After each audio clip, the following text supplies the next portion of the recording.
Hello, welcome everyone to a new museum talk. Welcome to the museum talk of Ina Klaassen. Very happy that she accepted our invitation to come to our campus and talk about the depot of Museum Boijmans van Beuningen. Without any doubt, I can say that the concept of the depot is developed by Boijmans van Beuningen is groundbreaking. Thanks to this depot, the relationship between the visitor and the museum has changed drastically. The visitor now gets a privileged view behind the scenes, or should we just say that there are hardly any screens anymore. And the functioning of the museum is now thoroughly shared with the public. Ina Klaassen, one of the museum's directors, is the driving force behind the depot. We should therefore consider ourselves very lucky that we will hear more about her ideas, and this, of course, firsthand. Ina Klaassen grew up in Groningen. She studied audiovisual art at the Minerva Art Academy in Groningen. And at the University of Groningen, she studied art and art policy. And many years later, I was there also a lecturer at that department in the University of Groningen. Before joining Boijmans, Klaassen served as director at the Willem de Koning Academy in Rotterdam and as director of fine arts in Artes University of Applied Sciences. Klaassen worked for the municipality of Rotterdam for more than 8 years in various positions, including deputy director and head of policy and research at the Arts and Culture Department. Then she came to Boijmans van Beuningen, and in 2019 she became the second director of the museum next to Cheryl X. Thank you very much for being here. The floor is yours. Well.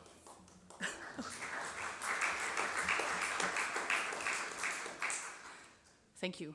I will need my glasses to see it, so I probably look a bit vague at you once in a while, but well, I'm trying to combine the letters and looking at you.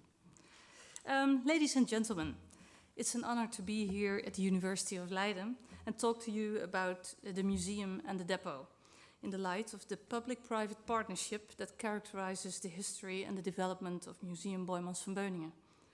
To understand the concept of the depot, I will start by giving you more insight in the museum's history, followed by a description of the depot, and I'll end this presentation with a sketch of the museum's future. Don't forget to...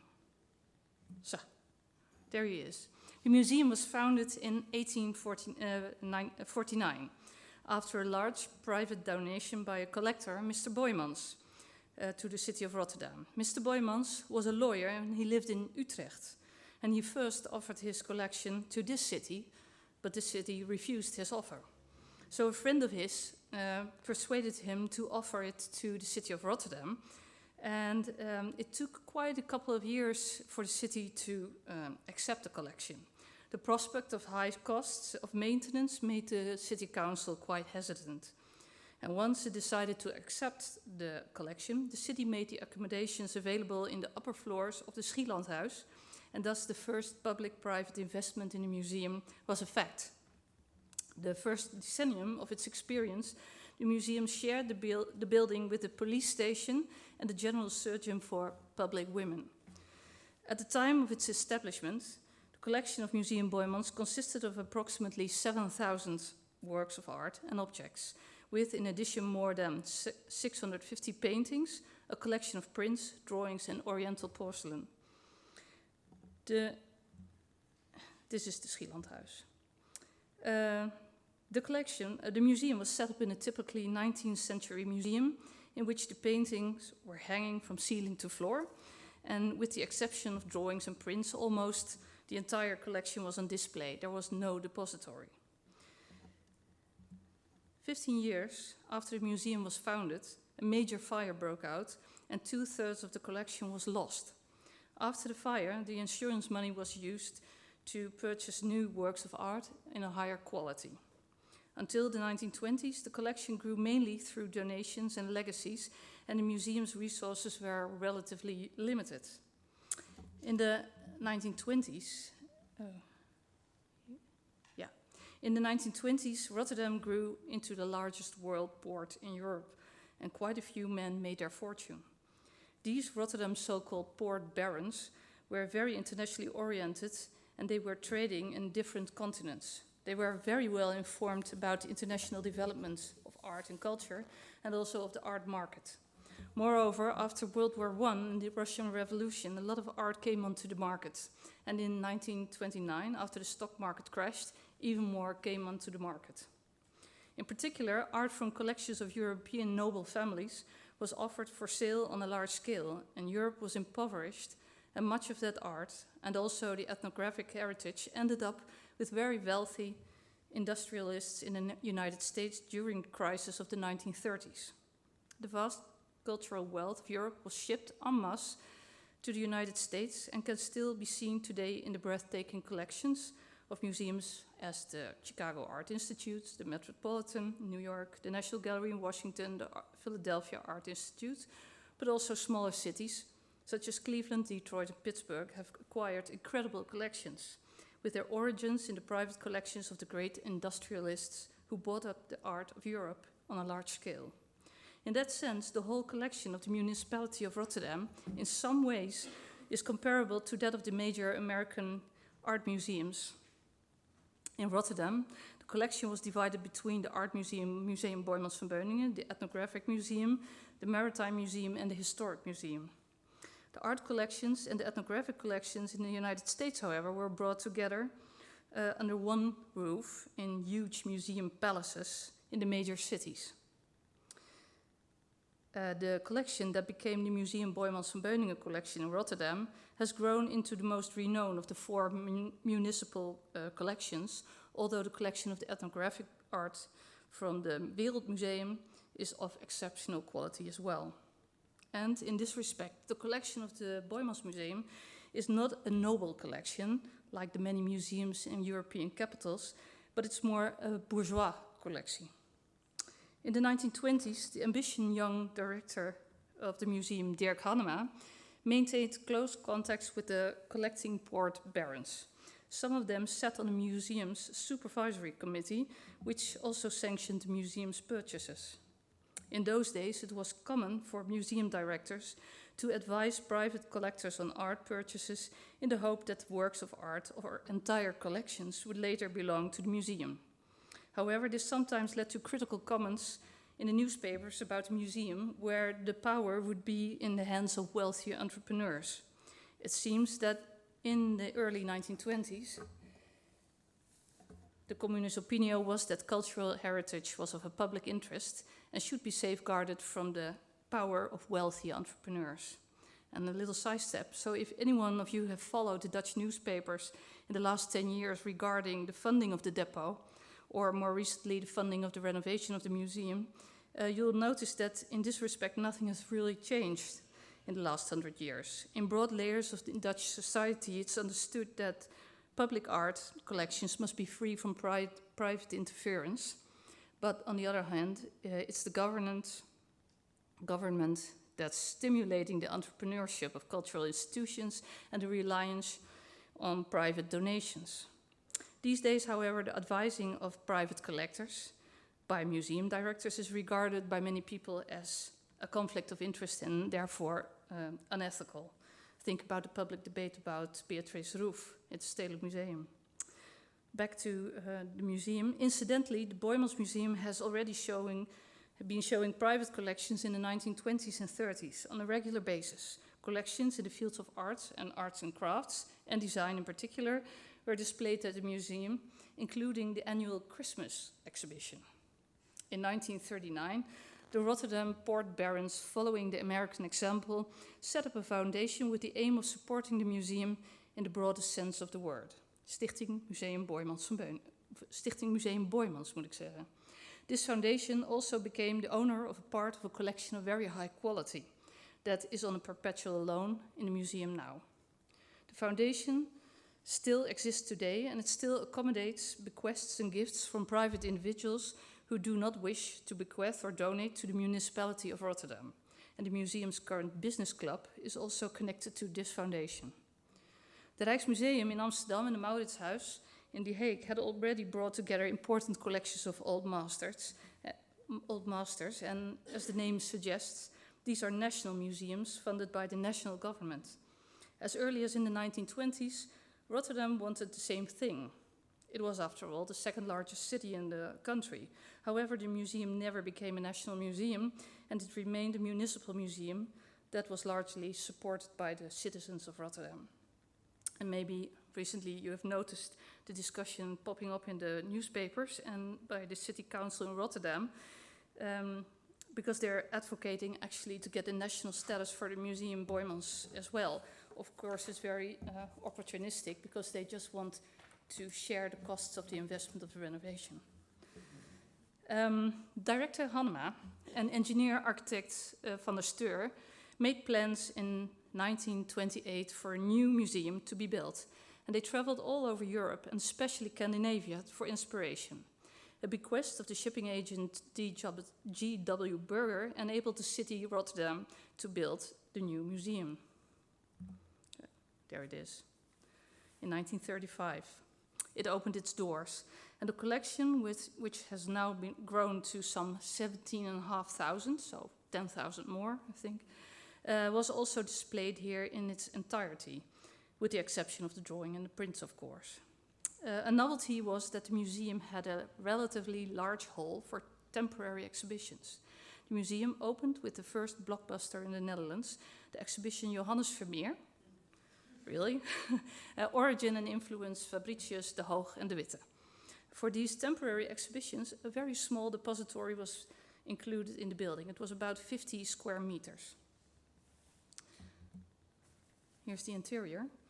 The layout of the museum was incomparable with the full 19th century display in the Schielandhuis.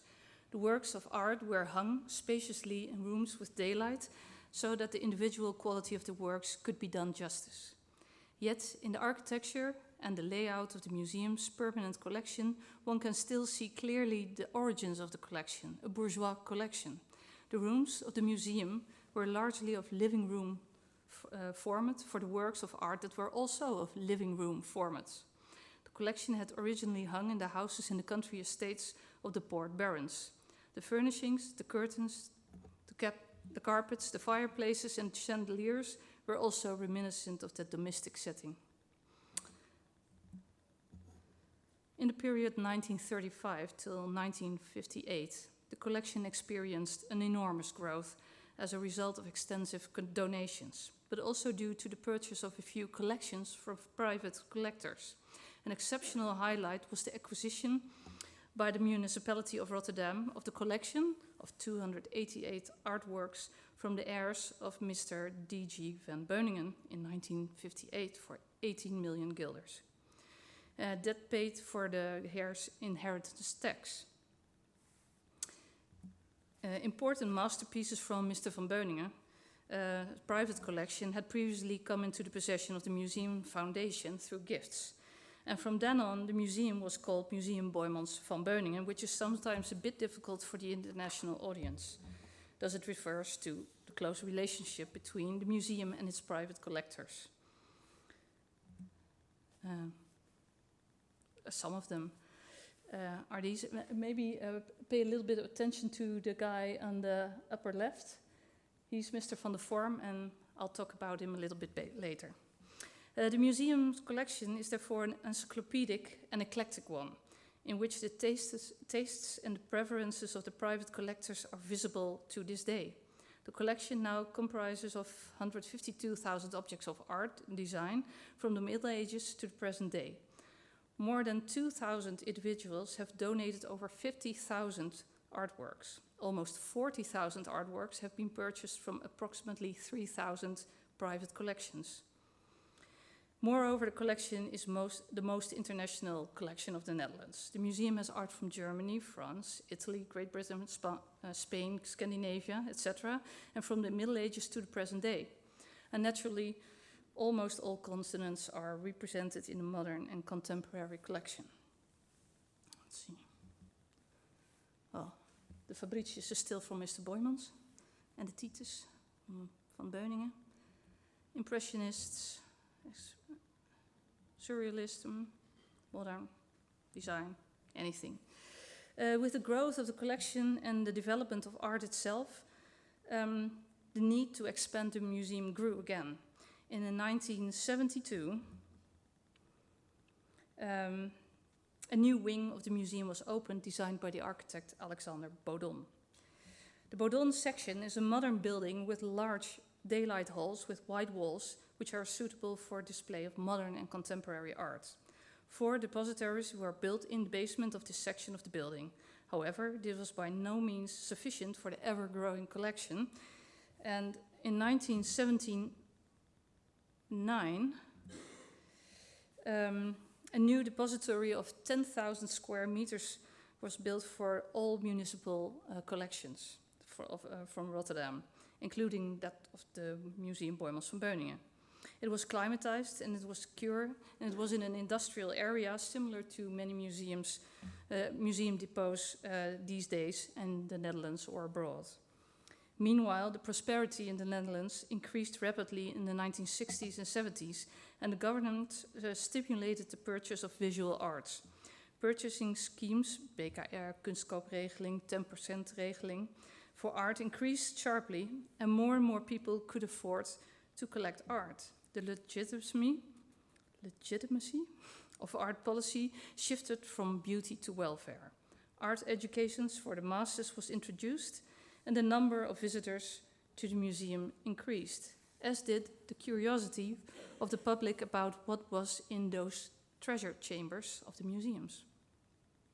In the 1980s and 90s, the storage of public collections began to raise questions in the international museum world and also in the Netherlands. After all, a large part of these collections is not visible to the public. On an average, museums are able to display approximately 8% of their collection in galleries or in international exhibitions.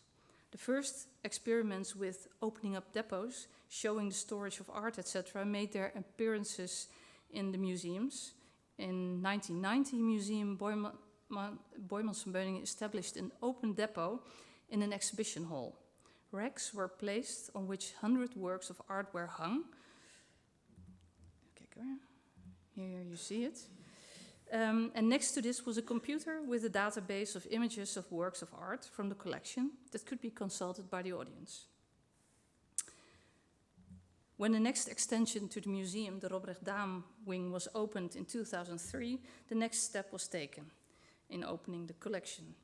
On the ground floor of the museum was a digital depot. It could be experienced by the audience in an interactive installation in which the public could visually browse through a collection. The digital depot had been made possible by a substantial gift of €650,000 from one of the collecting families that had been involved with the museum for many decades. You remember the guy on the upper left? That's the Van der Vorm family. He was the first big Van der Vorm, and he also, his family donated this digital depot. The fact that private investment was being made by in opening up the public collection, and not, as usually is the case, contributing to an exhibition or an acquisition of an artwork, that was telling. Unfortunately, technology was developing so rapidly that the digital depot was quickly becoming obsolete.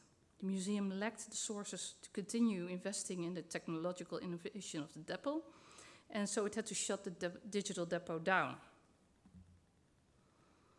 However, the museum was not giving up on search of solutions to make the collection accessible to a wider audience. Moreover, the lack of good quality storage for the collection was becoming an increasing problem. The depot were overcrowded, outdated, and since the late 1990s, the hardened subsoil of Rotterdam has caused the museum cellars to flood frequently. Floods that threatened the collection in storage and dampness that attracted vermin. The museum world's famous collection of prints and drawings was under serious threat. In 2008, a print and drawing depot was realized on the ground floor of the museum. This time, the investment was made by the municipality of Rotterdam and the museum, that was an independent foundation by then.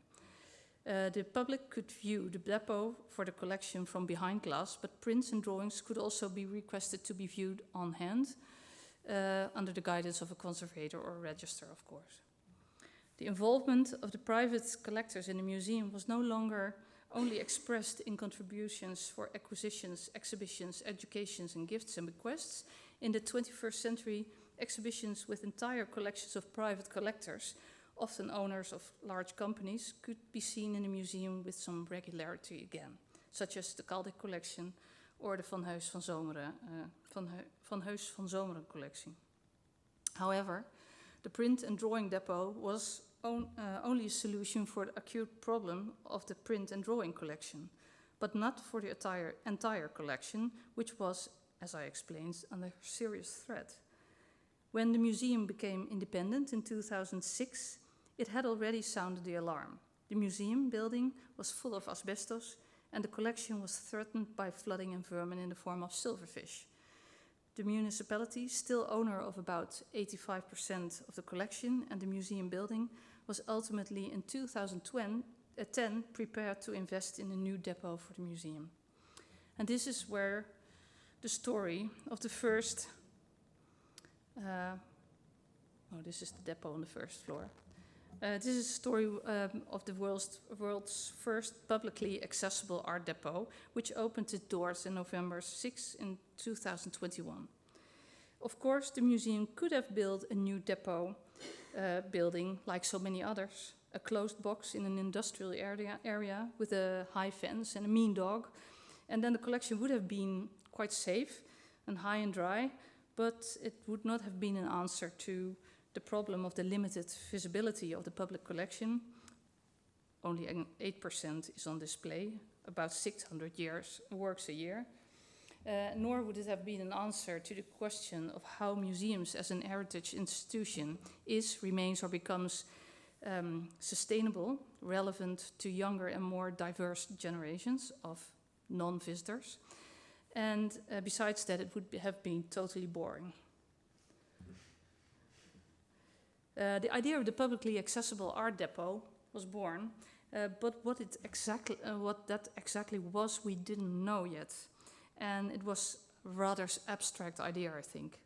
The depot would be an iconic building in the vicinity of the museum with space for storing a municipal collection, the collections on loan, and also storage space for private collectors.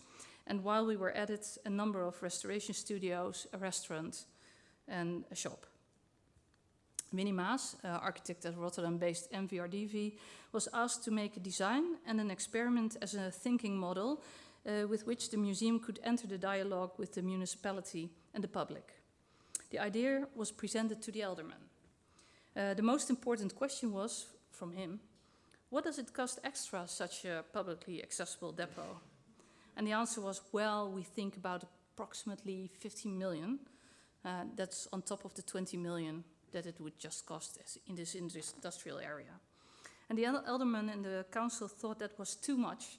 And the alderman said, well, if you could find someone as crazy to give you the 15 million, be my guest and we'll talk again. Winnie Maas' design became a scale model and was showed at the art fair the RAI in Amsterdam. And the idea was picked up by the Dutch newspaper, the NRC.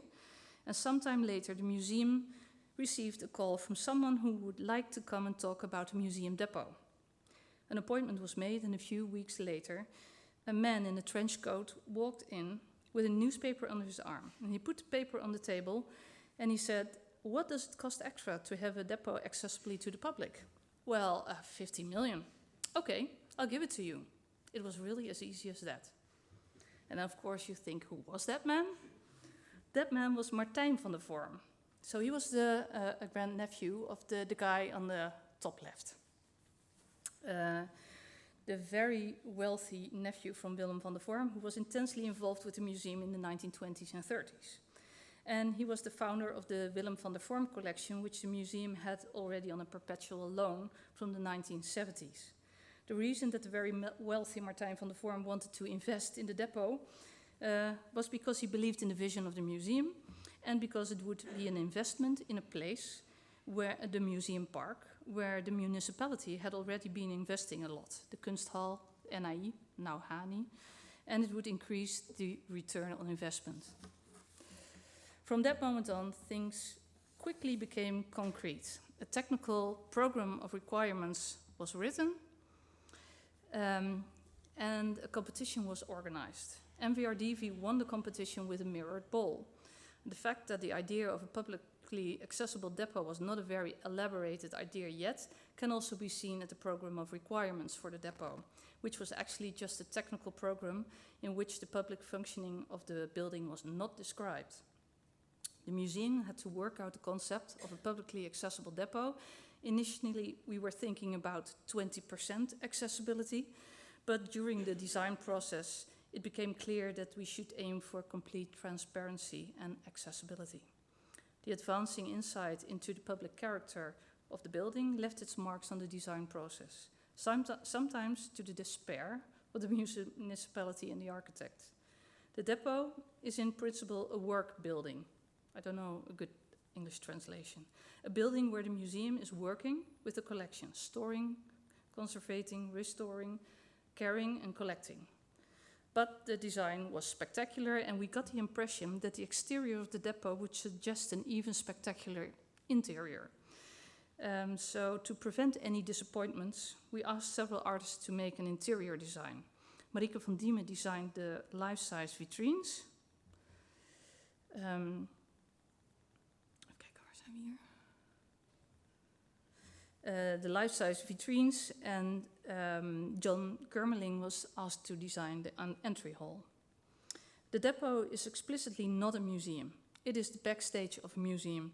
Backstage has become front stage. This is also in line with the public's growing desire to look behind the scenes. Think about the sewer system in Paris or the engine room of a steamship. And the narrative in the depot is not about the meaning of art or the ideas of artists. That's the narrative of the museum. The narrative of the depot is about the objects. In the depot, you can see how art is cared for and how it is collected. The presentation in the depot are therefore not art historical exhibitions, but presentations about the care and the collecting of art. The stories that are being told are about material, color, climate, technique, history, research, etc. The depot has a conservation center with 4 restoration studios for different materials, a framing studio and a photo studio. Through large windows, the public can closely follow the research and restoration being carried out there. On screens next to the studios, videos are shown with background information about the restoration process, materials, light, climate, research results. And in time, the public will also be able to look through the microscopes that can be connected to the screens. Most museums that manage large collections, like Museum Boijmans van Beuningen, have virtually no budget for active conservation and restoration of artworks. Government subsidies and grants generally do not provide for this either, and in the past, recruiting for this has also proved to be quite difficult. But in the depot, visitors prove to be very interested in everything that goes on in the conservation center. By making restorations visible, we also attract new groups of donors who want to commit to the preservation of the collection. And in addition to stories about the care of art, we discussed collecting itself. Collecting as a basic human need. After all, we all collect. But we also discussed the differences between the public and the private collecting of art. In this way, the museum has greatly broadened its repertoire. Let's see. The depot is, as it were, a new low-threshold Google mountain of stories in which it can appeal to new audiences, especially people who have little experience or knowledge of art and museums. The depot is also much more democratic than a museum. All objects are cared for with the same attention and love. Whether it's a Pieter Bruegel's Toren van Babel or a small glass vase from IKEA, in the museum, curators choose what is interesting to the public, but in the depot, the public can select and combine objects by its own eyes. Let's see. This is the entry hall by John Kermeling. Here you see something in the atrium, the large vitrines. These are the depositories with the big windows. You can just see into the depositories. Here's the painting department, vault. Great big objects. Okay. The broadening of the repertoire is important for the sustainable relationship with young and diverse generations. Legitimizing heritage institutions is in a changing society is an interesting challenge. How do museums such as the Boijmans with cultural complete Western art collections remain relevant for a young and diverse public? Museums have had a monopoly on knowledge and taste since their inception of the 19th century. Our curators have a great deal of knowledge about the collection, but it is so encyclopedic, eclectic, and extensive that we really do not know everything about it. And the depot provides a space for the inclusion of the knowledge of the public. Of course, there's also a lot of knowledge about specific collection areas or works of art in our collection amongst the public. For example, we have a collection of lace, but we don't have a curator of lace. And when we were making an inventory of the lace collection as a public project in preparation to move to the depot, many amateur clubs and individual enthusiasts came to the museum and were giving us a lot of information about the collection. Another example is in the depot we had a visit from a journalist who came to look at a painting of by his grandmother. The work had never been exhibited before, and the information in the museum database was very limited. It said, for example, that the work had been made between 1920 and 1940. That's pretty vague. And on the spot, he phoned with family members who could tell more about the work and when it was made, so we could actually add to our information. And the depot thus explicitly offers us the possibility of addressing public's knowledge, of adding public knowledge to our own. Museum visits have become a more reciprocal experience. We have also developed a communication tool for that purpose, the Depot app. With it, we can offer more in-depth information to the audience. Everywhere in the depot you see QR codes, and the visitor can scan the codes with their apps and read more about the content of the depositories, the artworks they see on display in the vitrines and in the galleries. And the app also gives us the opportunity to collect knowledge and preferences of the visitors, and by asking them questions. The app will be further developed in the coming period to provide an even more rich experience. In addition to knowledge, personal experience and personal interpretation are of added value to the depot experience.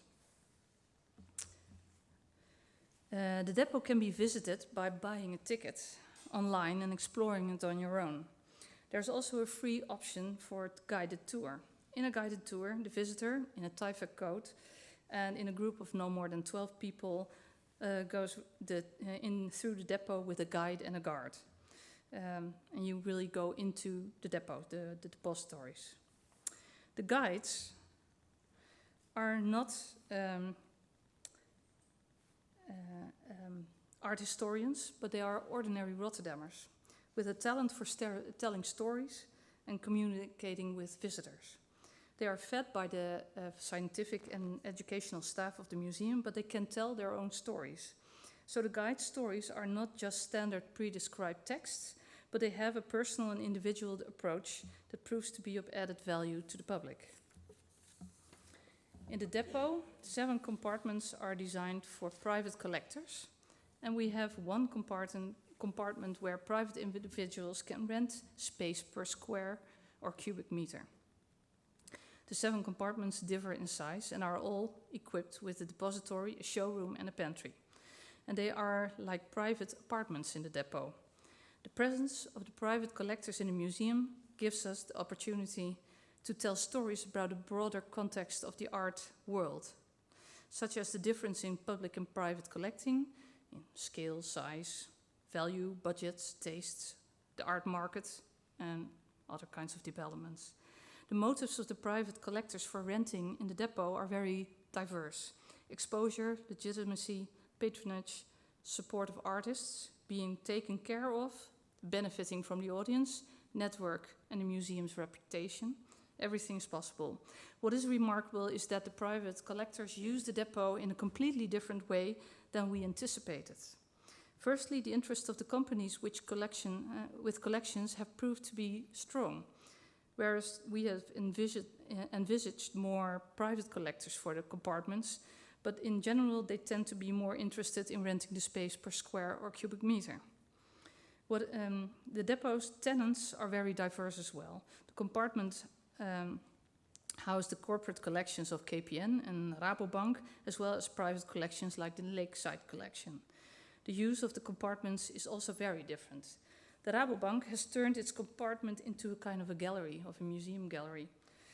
It doesn't even store its own collection in the depot. Actually, it is in an external location, but they are just, well, kind of playing being a museum, which is really interesting because they have a really different collection as we do. KPN uses the storage facility also for representative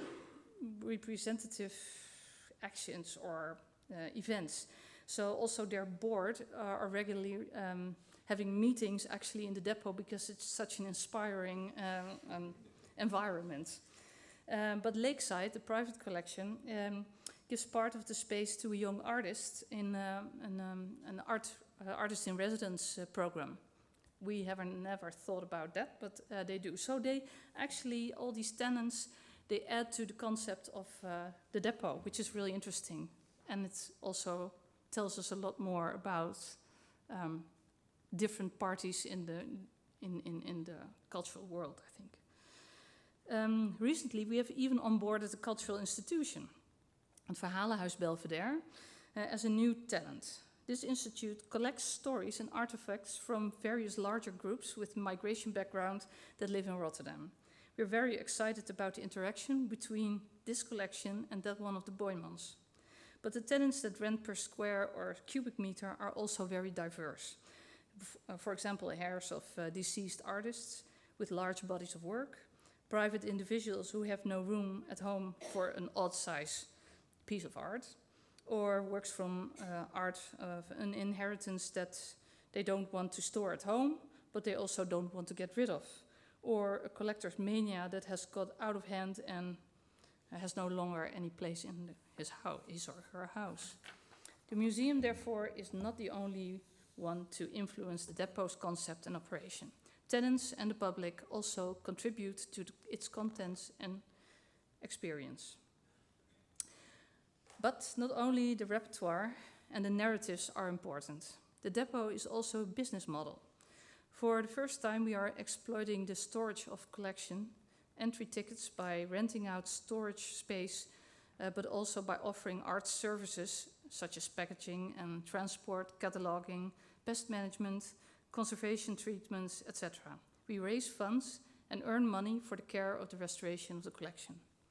But in the longer term, it may also be that works can be added to the museum's collection. For some collectors, look for a good destination for their collection, and at the end of their lives, when there are no children, or no children who are interested in maintaining an art collection, we are there. Bear also in mind that the museum's acquisition budget is only 50,000 euros a year. But as an average, we buy for about 3 or 5 million a year, always with the money of other people. So the closer we have of very wealthy collectors in the vicinity of the museum, the more possibilities we have for expanding our own collection. And so you could say that that we kind of developed a new museum typology. But the depot is not a panacea for every expanding museum collection and the limited visibility of the public collection. For example, if you would be a Van Gogh museum and you only have Van Gogh paintings, if you would have a publicly accessible storage, it would be not that interesting because it's just on display in a museum or on display in a storage space. But that's not interesting at all. The interesting thing with the Museum for Boijmans is that we have Middle Ages till now, art and design, and it is all kinds of different combinations you could make. That makes it so interesting. But it's not for every museum. For example, the V&A, the Victoria and Albert Museum in London, who's come to visit us on many occasions, they're also developing in the Docklands an open depot, publicly accessible depot for their museum, but it's completely different. They have more kind of a pyramid model with the tomb of the pharaoh in the middle, which is the highlight of the collection, and an interesting route through the depositories, through this pyramid, which is completely different because you can look into the pyramid, you can see all these interesting spots, but you can never really enter. So it's more transparency than really accessible. It is different. But it's also very different, for example, than our colleagues in South Korea, who actually, that was very funny, they found our program of requirements on the internet, and they already built the depot. And then we got an email of them saying, well, we already built it, but we don't know how. Could you send a team actually to train us to exploit a publicly accessible depot, which was really interesting as well. So I think new concepts, storage concepts will emerge.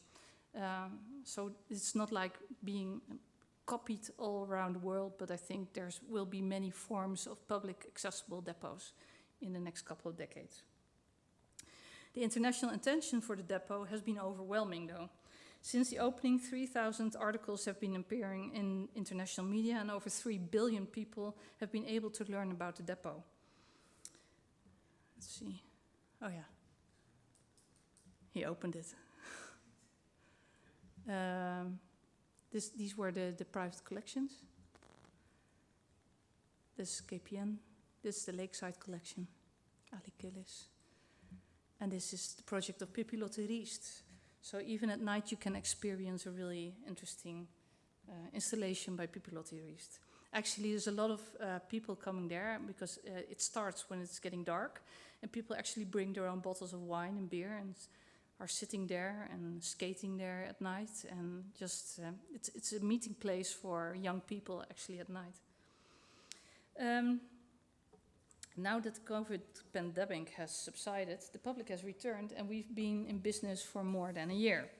And we are starting to discover what we have built and how we can work in the depot and how the public behaves in the depot, which is very different from the museum, I can tell.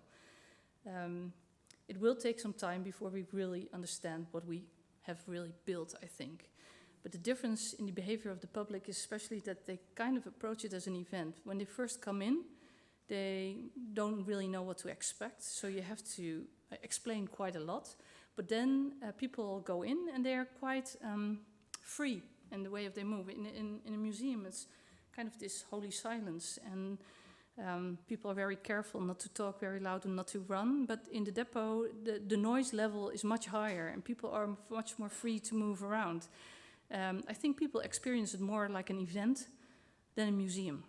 That's what I think. But for us, for the museum, the depot is only the first step in developing an art museum for the future. A museum that is diverse, inclusive and sustainable, as well as current and relevant for large groups of people. In 2019, the museum closed its doors by order of the fire brigade. The maintenance of the museum had been neglected by the municipality of Rotterdam for decades due to the large-scale presence of asbestos. However, the plans for renovation and the new construction were not yet ready.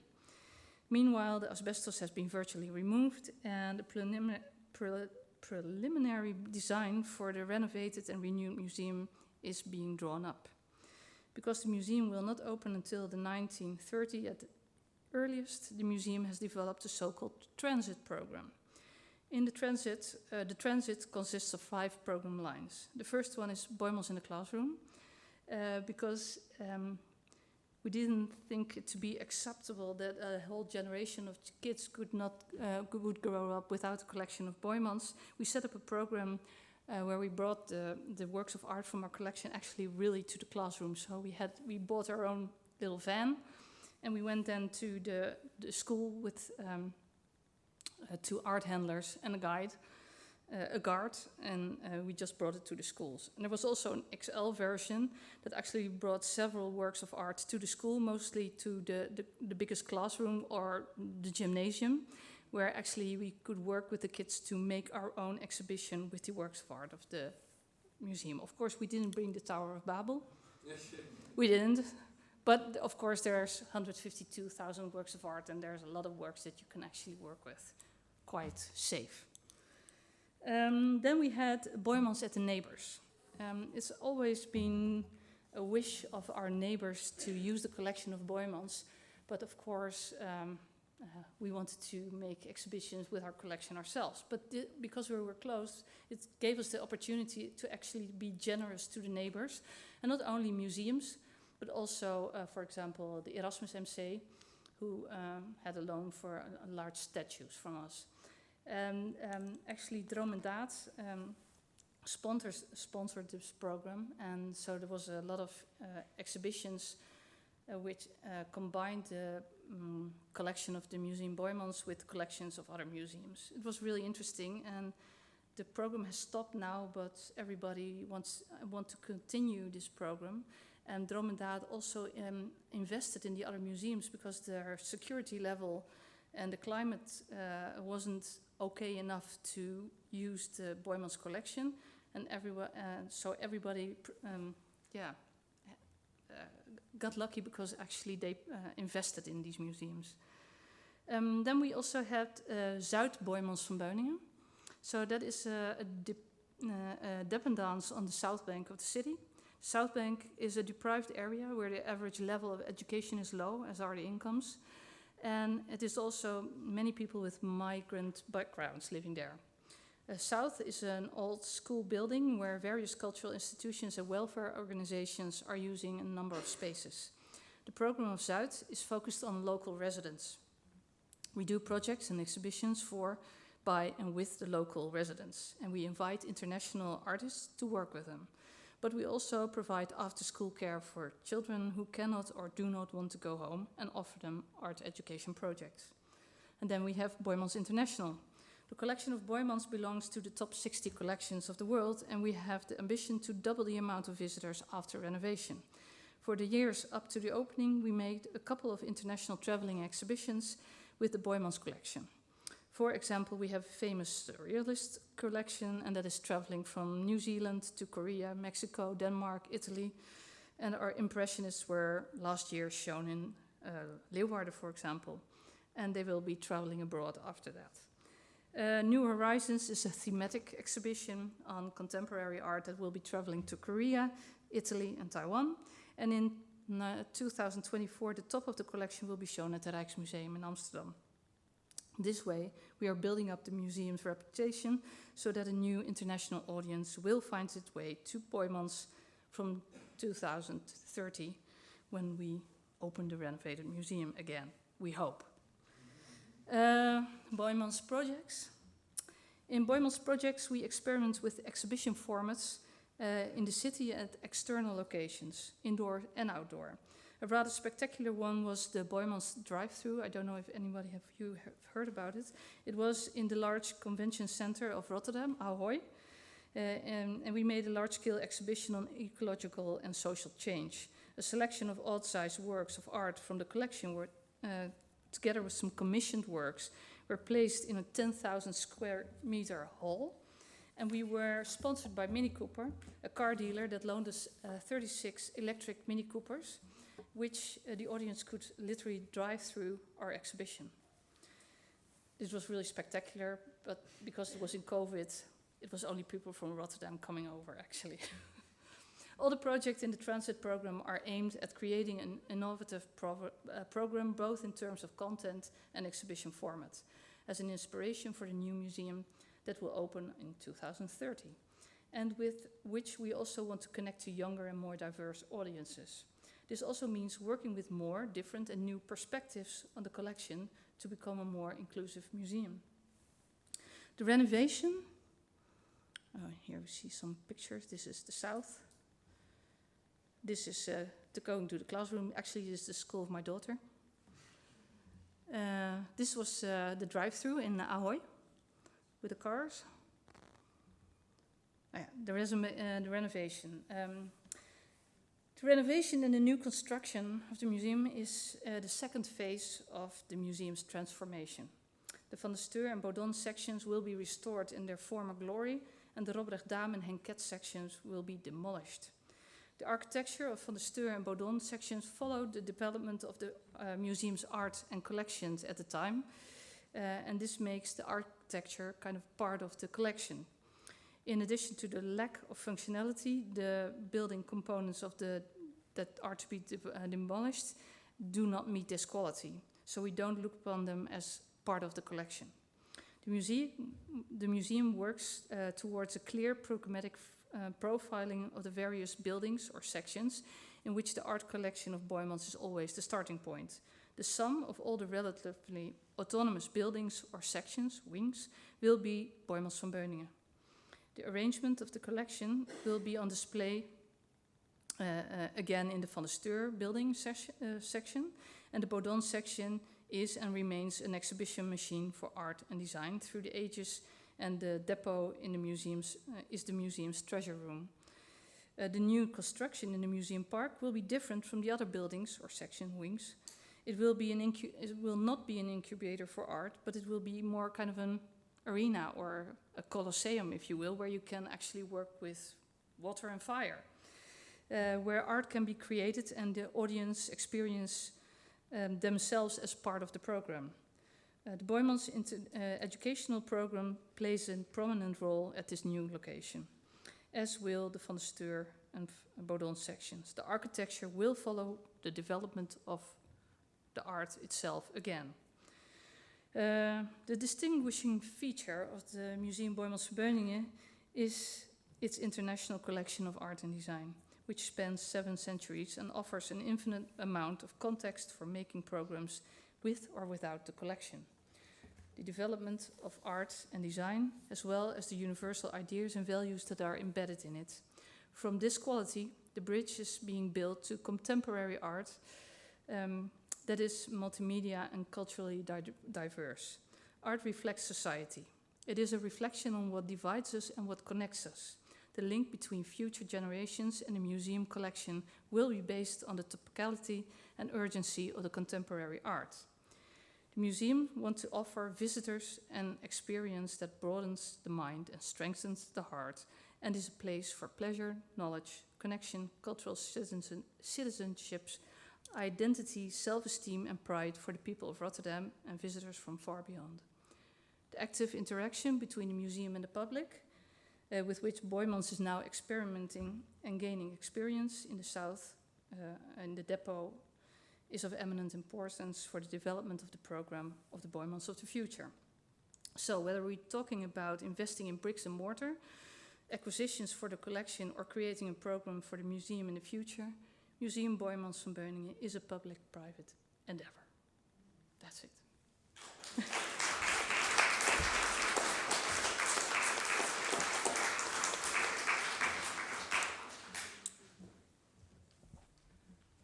Thank you very much for this very illuminating talk. It's interesting how to see that it's totally new concept, but still it has its foundation in history and really wanting to work with a collection, different collections, bringing different collections together, and also trying to get even more people to not only to the museum, but at least at the collection. Yeah. In that way, and also different ways of looking at a collection and different way of displaying or bringing people into contact with it. So that was absolutely fascinating.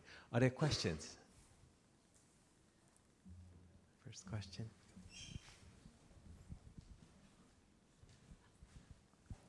Hi, we met before. My name is Florence. Thank you for your really insightful talk. I was wondering, I hope this isn't a stupid question. You mentioned that you have more insight in visitor behavior. And I was wondering if you already, after a year of operation, have some insight in visitors that might be attracted or encouraged to visit the depot that would normally not visit the museum itself?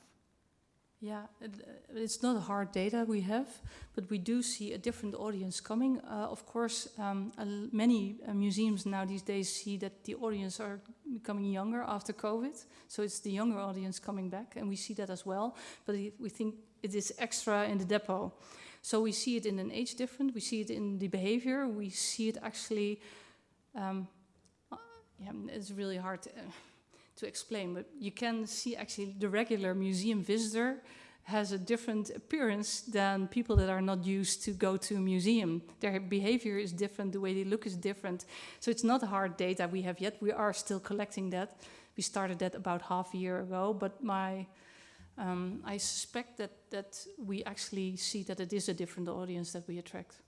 And there are some people that are, and that is I think the regular museum audience, it's strange. Some people actually are disappointed at the depot because it's not like a museum at all, and others are interested. But the thing is, when we try to make exhibitions in the depot, you see, for example, at this moment we have a Piranesi exhibition, which is actually about the watermarks in the paper of the prints. So it is about research, but the audience recognizes it as a museum exhibition. And actually, so that's something we will never do again, because it's too much like a museum and not so much as a depot. So we're kind of trying to make it sharp. What is the difference between a presentation in a depot and a museum? So, we have to explain a lot about the depot, and the people are behaving different, but it's not about hard data yet. Thank you.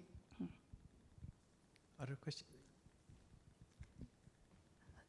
Thank you for your talk. I'm Rosalien van der Poel, and I wonder, you said about people in Rotterdam who come and who wants to donate their artworks because they have no place anywhere to donate it anywhere else. And you say, yeah, then here are we. But there's a limit to that, I think, or Sure. how do you No, select? we're very or selective. We're really selective. So it's not like just come along, bring your work of art, and here we are. No, it's not like that. It's more like the collectors or the collections that are that are tenants actually in the building. They have these vast collections, and we kind of try to select them also to be complementary to our own collection or within the same range. So we also try to have collections of high quality that actually could fit into the museum. Of course, when you rent out per square and cubic meter, this is more difficult to actually select, because it's also like a business model. But actually, it is true that by attracting these collectors and bringing them really close to you, the chance of or having a co-financed purchase, or you get more donations, is just bigger, and we see that already. Yeah.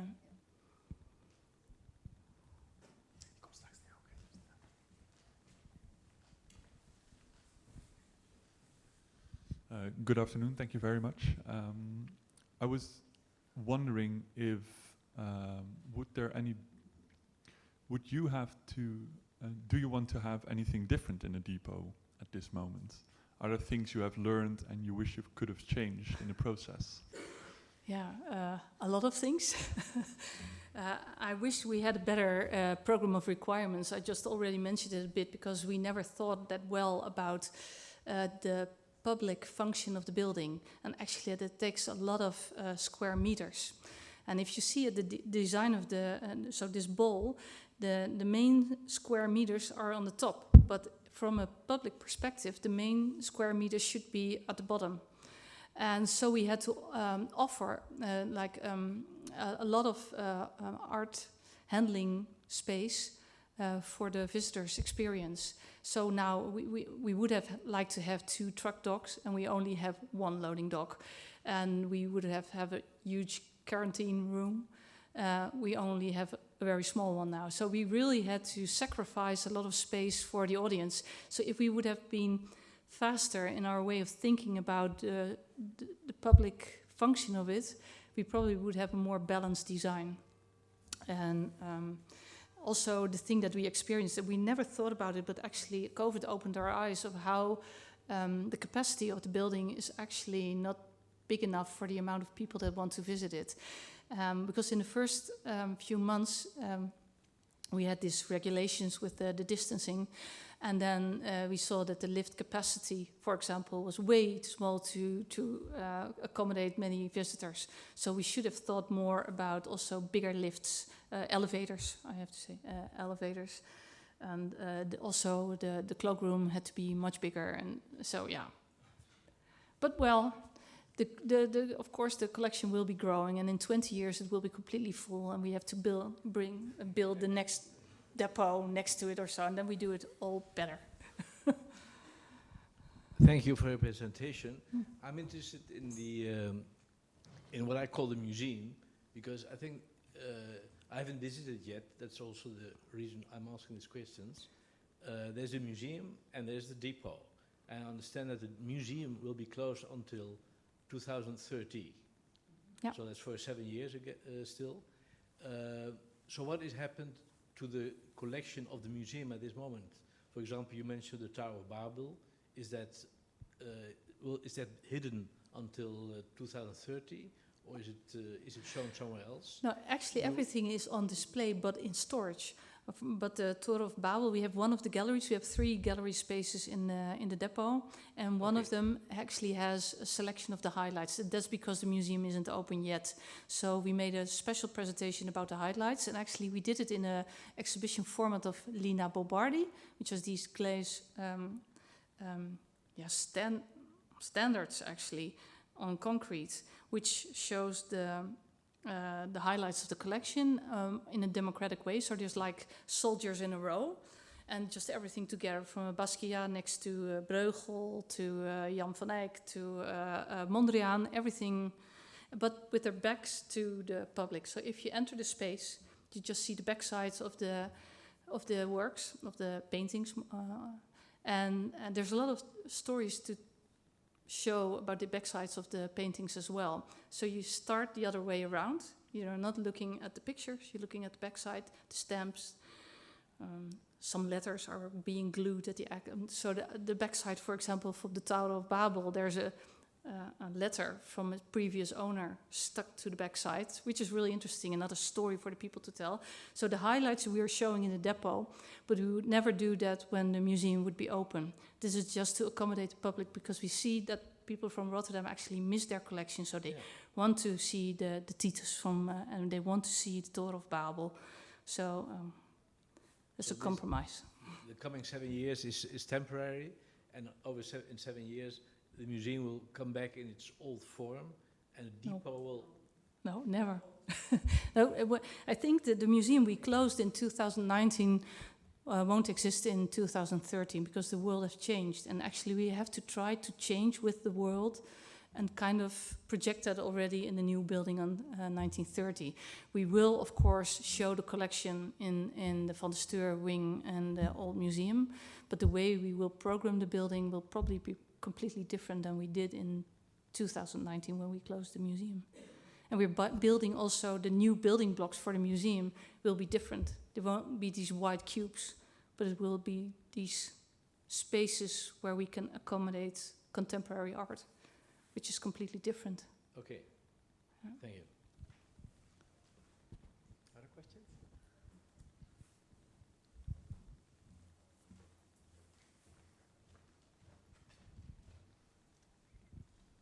Yes, thank you very much for your interesting talk. You mentioned as like a project in the future or next phase, the museum park, and you described it as a sort of Colosseum. And yeah, I was wondering if you could elaborate on that a bit more, because with Colosseum I think of spectacle and with the elements that you also spoke about. But how should we envision that? I think what we have a problem with contemporary art being shown in the galleries of the museum in 2019 was that we couldn't show all the contemporary artists, actually, because they're working in a completely different way. They don't need a white cube. I like this couveuse, where artists treat it very carefully. Actually, the contemporary production of art is completely different. Multimedia, it's so we don't. So the Colosseum is not like for a Colossus, but like for you can do anything there. It is a space that can accommodate any kind of art, whether you work with water or fire, which normally you don't do in a museum. We want to make a building actually where you can do that. And so we are following, the architecture is following the development of art itself. That's the idea. So is it an open air space, or is it? No, it does have a roof. Okay, yeah. Okay. Thank you. Yeah.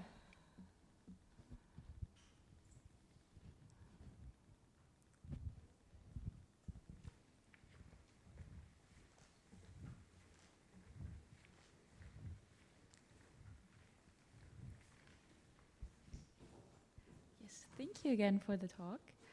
I was just wondering how the closure of the museum in 2019 affected the building plans, your concept for the depot, if it did it at all. No, for the depot, not really, because the plans, we were building already the depot at that point. We started in 2017 building.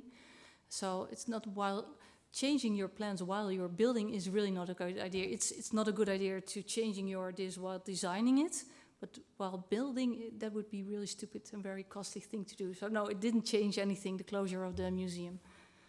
But it did, of course, change the way about how we think about the future museum and what we need in the future. Yeah.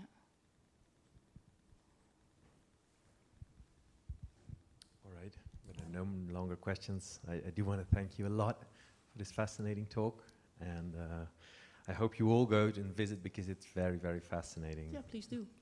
Right.